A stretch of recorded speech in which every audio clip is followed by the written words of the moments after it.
Hi everyone! Welcome back to my Diary of Debs, kung saan we all support Filipino artists, Filipino songs, OPM, P-pop groups. Yes, this is what we do. Una ako na kayo. Since nandito ako sa Amerika, nahihirapan akong sumubaybay ng mga Filipino, what do you call that? Series, ganon. Fast forward, lagi ko nakikita sa feed ko, yung si Ash, si Andres, and si Yuri, hindi ko sila kilala pero I know them by face. To the point na, kilala ko tong babaeng ito. I saw her somewhere. Member siya ng isang P-pop group noon. Ganong level. And I'm pretty sure na hindi nyo alam na kasama siya sa isang girl group dati. Kasi mas nakilala nyo siya more of sa isang series, right? Pero, this time, I'm just gonna listen to, I think it's one of the OSTs, one of the official soundtrack dun sa isang series, na pakinggan ko yung intro for like 5 seconds. I'm like, wait, parang ang ganda. So without further ado, let's go watch and listen to this song. Okay, this is Tibok by Earl Agustin with 178,000 views one day ago. Madami ako napapanood na clips. Ang siniship ko dito is yung red hair, is it Yuri or Yuki? I can't remember, sorry. And yung girl na bida ng section, I think it's section E, di ba? Well, we're here for the Filipino artist. Dito sa singer, Earl Agustin. Let's go.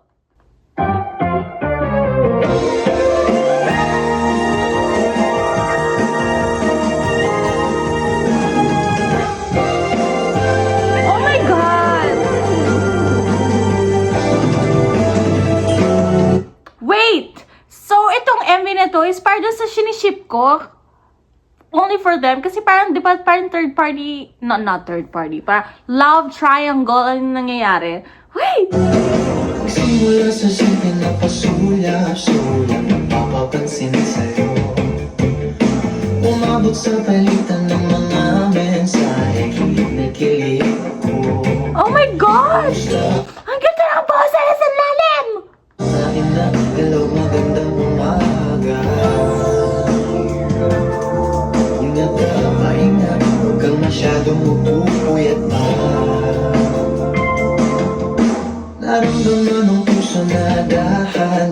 Ang ganda ni Ate Girl. Mukha siyang parang pinaghalo-halong Chris Bernal na parang ewan ko, parang basta halo-halong itsura ng mga artist. Kung nahuhulog sa'yo sa kada araw natin na pag-uusap, meron nang namumuo. Ayun! Kung ano pagtutuluhan, ang hiling ko lang naman. My God! Ang ganda!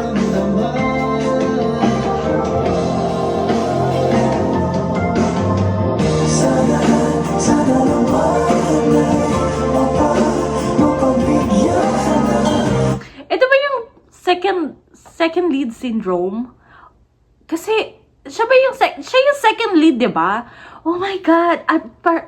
Guys, millennial ako, okay? Was born 1997. So mahilig ako sa Korean dramas, mga era ko, mga mga The Full House, ganyan. Oh my God! So, yung second lead syndrome is very, sa akin, like, all the time, sa mga Korean dramas.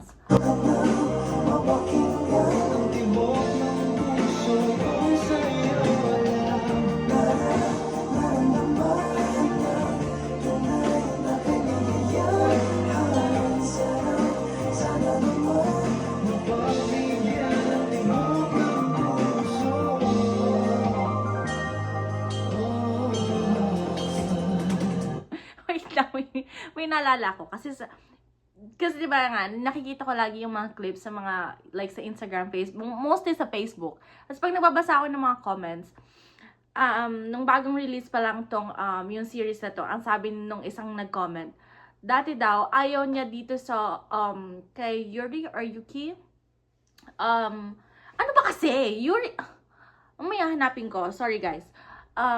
dati daw, mas gusto niya si Andres kesa dito sa kay Red Hair. Ngayon daw, after niyang mapanood yung, or subaybayan yung series, mas bet na daw niya itong si Guy. Ngunit biglang katahimikan.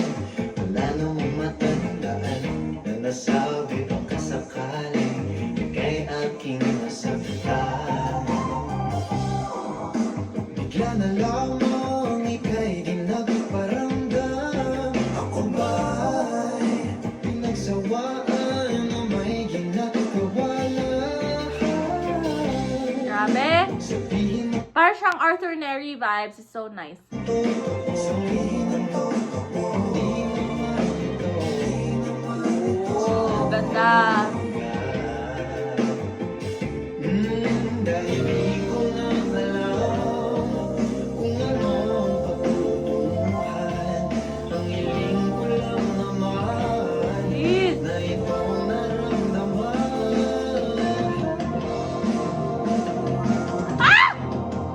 Sana naman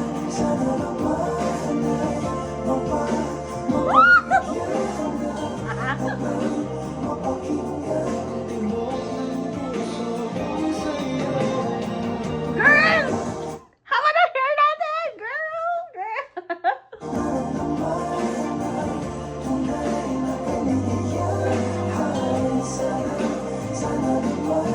Mapabigyan tibok ng puso.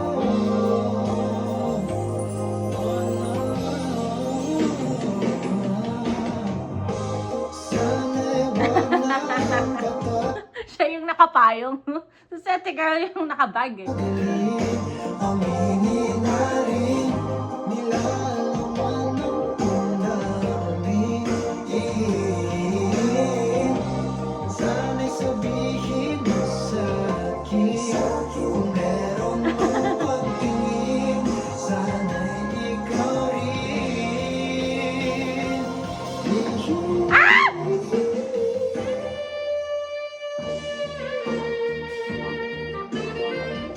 Of course! Of course!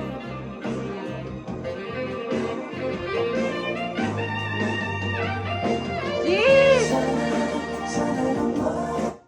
Ganda ng musicality. Shucks! Ang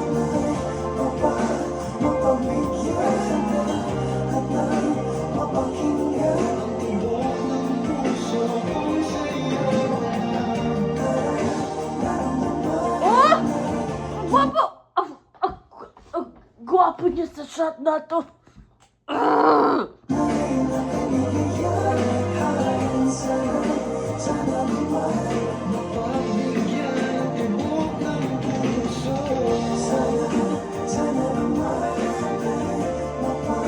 Mapabigyan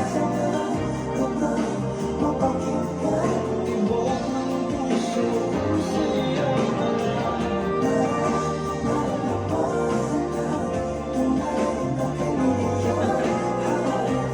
Ang ganda! Ang ganda na! Ang ganda talaga kasi ng smile nitong guy na to eh. Very swak ng smile niya at saka nito sa ating girl. Like, sino talaga yung bagay para sa akin? Mapabigyan tibok ng puso.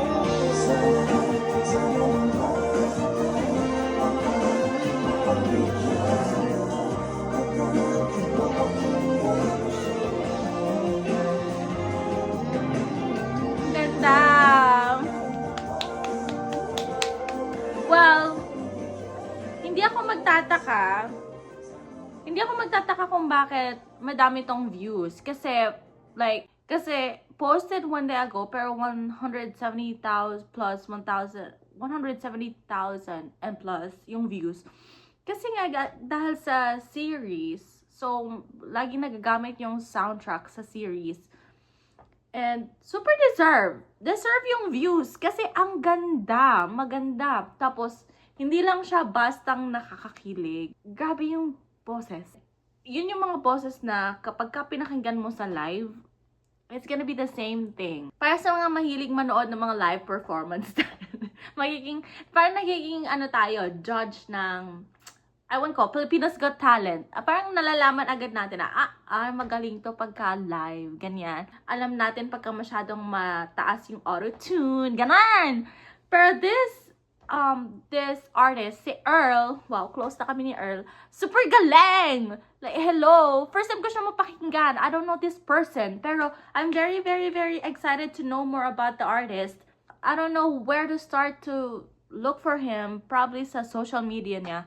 I'm gonna end this video here. I hope you guys enjoyed watching this video. So if you're new to this channel, welcome to my Diary of Debs. You're so very welcome here. Don't forget to subscribe, like, and comment down below. Kung sino yung mga favorite Filipino artists nyo.